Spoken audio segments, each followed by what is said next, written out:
Hi my friends, welcome back for our 9th reading of Wonder. Like always, the first thing I want you to do is stop and think about what we read last. I'll give you a couple of seconds for that.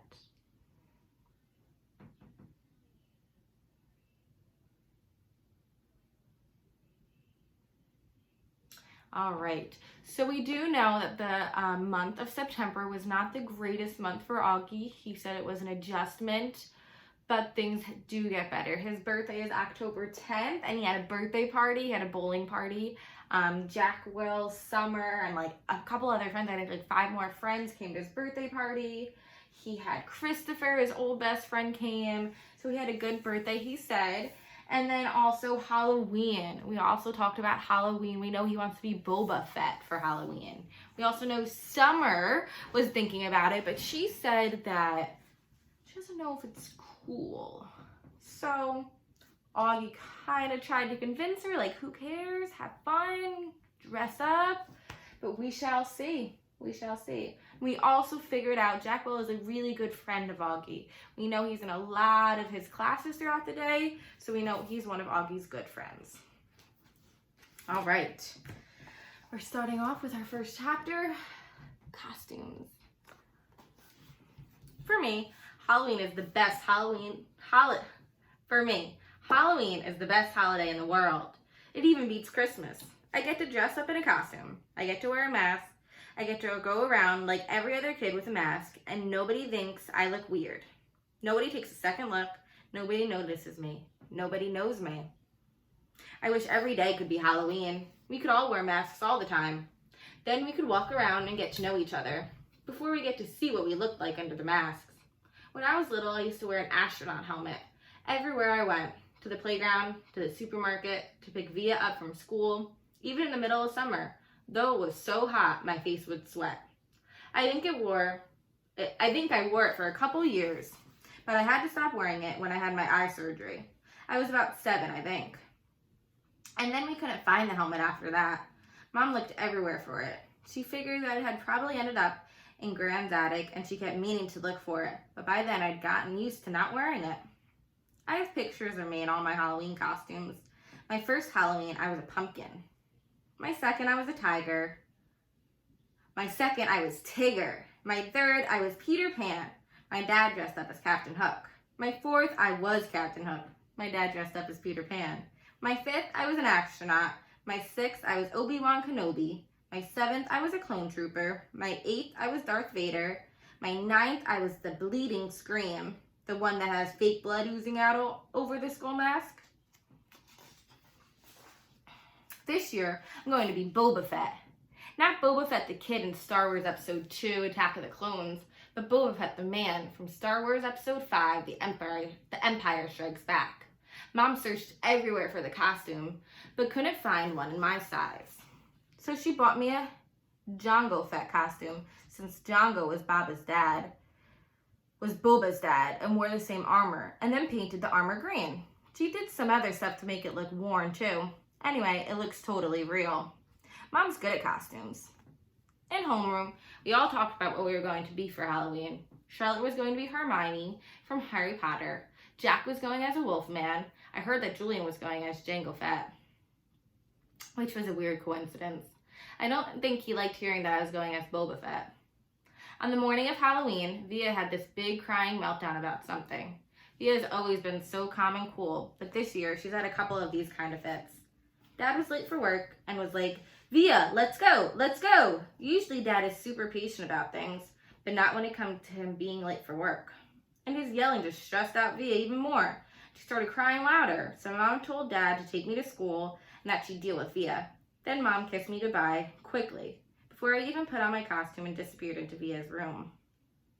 Augie, let's go, now, said Dad. I have a meeting I can't be late for. I haven't put my costume on yet, so put it on already. 5 minutes. I'll meet you outside. I rushed to my room and started to put on the Boba Fett costume, but all of a sudden I didn't feel like wearing it.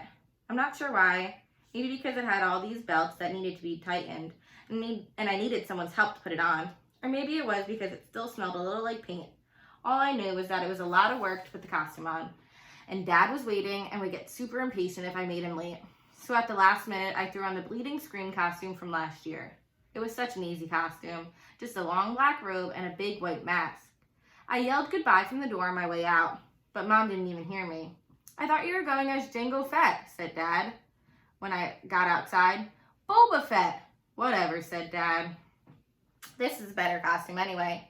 "Yeah, it's cool," I answered. All right, my friends, I'm going to keep going. Bleeding Scream is our next chapter. Walking through the halls that morning, on my way to the lockers, I have to say, was absolutely awesome. Everything was different now. I was different. Where I usually walked with my head down, trying to avoid being seen, today I walked with my head up, looking around. I wanted to be seen. One kid, wearing the same exact costume as mine, long, white skull face, oozing fake red blood, high-fived me as we passed each other on the stairs. I have no idea who he was, and he had no idea who I was, and I wondered for a second if he would have ever done that if he'd known it was me under the mask. I was starting to think this was going to go down as one of the most awesome days in the history of my life, but then I got to homeroom. The first costume I saw as I walked inside the door was Darth Sidious.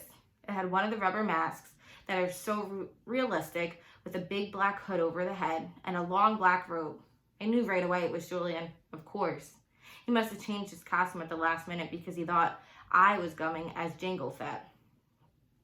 He was talking to two mummies who must have been Miles and Henry, and they were all kind of looking at the door like they were waiting for someone to come through it. I knew it wasn't a Bleeding Scream they were looking for. It was a Boba Fett. I was going to go and sit at my usual desk, but for some reason, I don't know why, I found myself walking over to a desk near them. I could hear them talking. One of the mummies was saying, "It really does look like him, like this part especially," answered Julian's voice. He put his finger on the cheeks and eyes of the Darth Sidious mask. "Actually," said the mummy, "what he really looks like is one of those shrunken heads. Have you ever seen those? He looks exactly like that." "I think he looks like an orc." "Oh yeah, if I look like that," said Julian, kind of laughing. "I swear, I put a hood over my face every day."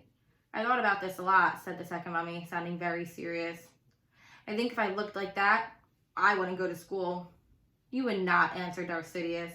"Yeah, for real. I can't imagine looking in the mirror every day and seeing myself like that. It would be too awful. And getting stared at all the time." "Then why do you hang out with him so much?" asked Darth Sidious. "I don't know," answered the mummy. "Trishtan asked me to hang out with him at the beginning of the year, and he must have told all the teachers to put us next to each other in all of our classes or something." The mummy shrugged. I knew the shrug, of course. I knew the voice. I knew I wanted to run out of the class right then and there. But I stood where I was and listened to Jack Wolf finish what he was saying.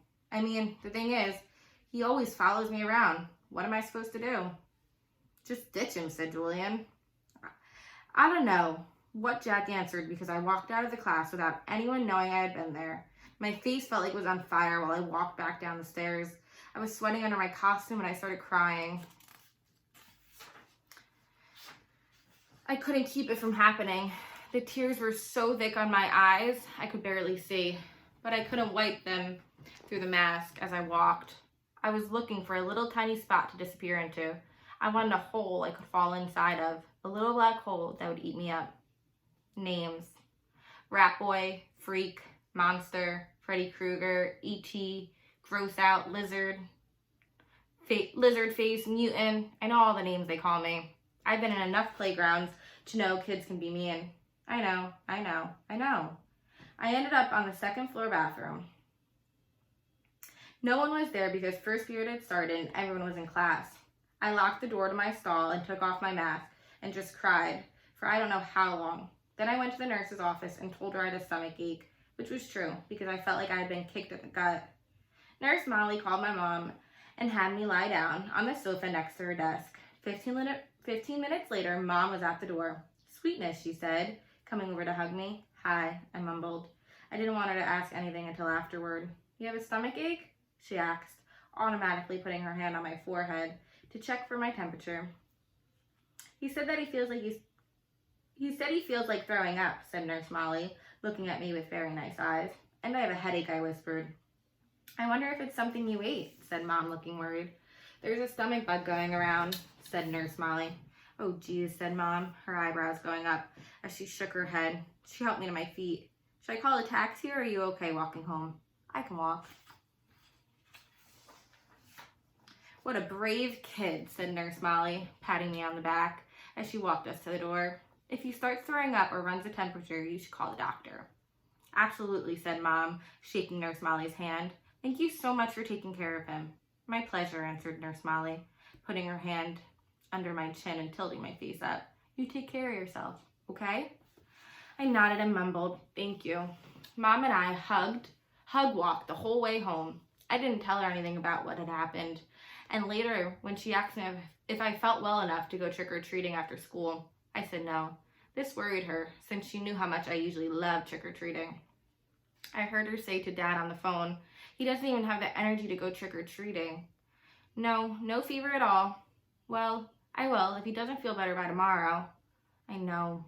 Poor thing. Imagine his missing Halloween. I got out of going to school the next day too, which was Friday, so I had the whole weekend to think about everything. I was pretty sure I would never go back to school again. Can you believe that, my friends? Jack Will saying that to Julian. Do you think that was Jack Will saying that, or do you think that was Jack Will who he tries to be in front of someone else? I don't know, but that definitely is painful. It's his friend, is one of his best friends that he goes to all day, every day, in every class. I'd feel the same way. All right, my friends, have a great night.